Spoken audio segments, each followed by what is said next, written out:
Bapak Ibu, saudaraku yang terkasih, saya menyampaikan sebuah renungan singkat yang bertemakan salib dianggap sebagai kebodohan. Crusades were considered as a stupidity. Saya membacakan satu ayat firman Tuhan dari 1 Korintus pasal yang pertama ayat yang ke-18.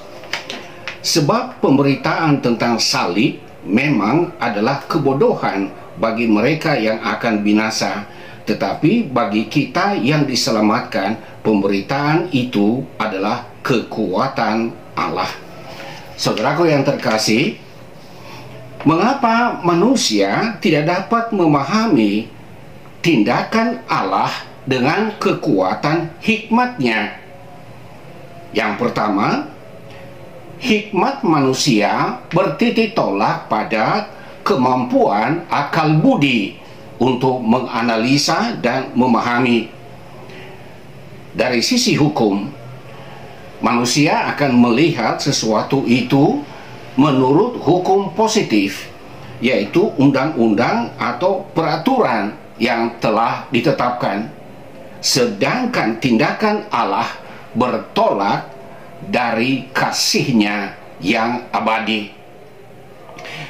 Kalau kita memperhatikan bahwa hikmat manusia menghasilkan undang-undang, dan oleh undang-undang itu siapa yang bersalah akan dihukum sesuai dengan tingkat kesalahannya. Ada yang dihukum sebulan penjara, 2 bulan penjara, 6 bulan, 1 tahun, 2 tahun, 5 tahun, 10 tahun, 15 tahun, 20 tahun, hukuman seumur hidup atau hukuman mati. Dan bila mana ternyata orang yang diduga bersalah itu tidak punya alasan untuk didakwa, maka hakim bisa menjatuhkan vonis bebas. Terkait dengan penyaliban Yesus, sebelumnya Pilatus sebagai pribadi yang memiliki kewenangan telah melakukan tanya jawab langsung dengan Yesus, dan sesudahnya maka apa yang dia sampaikan kepada imam-imam dan kepada orang banyak, itulah yang ditulis oleh Lukas dalam 23 ayat yang keempat. Pilatus berkata, "Aku tidak mendapati kesalahan apapun pada orang ini." Konsekuensinya apa? Kalau ia tidak menemukan kesalahan apapun, maka seharusnya Pilatus membebaskan Yesus dari hukuman mati. Tetapi kenyataannya, ia menyerahkan keputusan itu kepada orang banyak. Siapa yang akan kubebaskan pada hari ini, Barabas atau Yesus? Dan orang banyak itu berkata, bebaskan Barabas, salibkannya Yesus. Ini juga termasuk suatu kebodohan. Bagaimana ia bisa menyerahkan vonis itu atas keputusan suara terbanyak? Di sisi lain, mengapa juga Yesus rela mati tanpa bersalah? Ini juga dianggap sebagai suatu kebodohan oleh orang-orang yang memiliki kemampuan akal budinya berdasarkan hukum berlaku dan merasa bahwa apa yang dilakukan Yesus, rela mati untuk orang berdosa, itu suatu kebodohan. Seharusnya orang yang berdosalah yang menanggung akibat dari segala perbuatan jahat yang melawan hukum, bukan orang lain yang tak bersalah.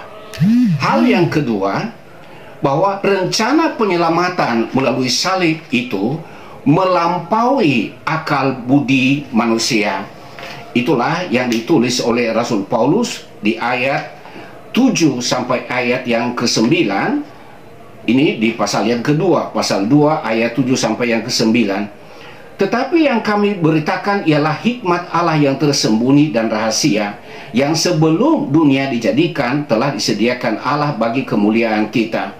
Tidak ada dari penguasa dunia ini yang mengenalnya, sebab kalau sekiranya mereka mengenalnya, mereka tidak menyalibkan Tuhan yang mulia.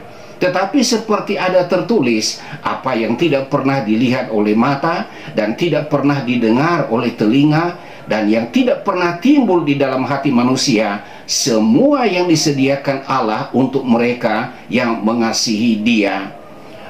Apa artinya? Apa yang dilakukan Allah dalam rangka penyelamatan manusia melalui kematian Yesus di salib adalah hal yang melampaui akal budi manusia. Di sini ditandaskan bahwa rencana penyelamatan itu sudah ditetapkan Allah sebelum dunia dijadikan. Belum ada planet, belum ada bumi, belum ada manusia, belum ada agama, belum ada nabi-nabi. Dan dari kekal Allah sudah menetapkan rencana penyelamatan itu. Hal yang lain, bahwa apa yang dilakukan oleh Tuhan tak terduga oleh hati manusia.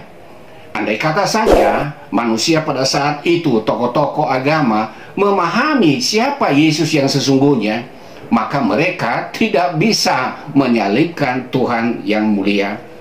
Saudaraku yang terkasih, apa yang Tuhan katakan, apa yang Tuhan firmankan, seyogianya kita menerima dengan iman dan kita melakukannya sesuai dengan kehendak Tuhan.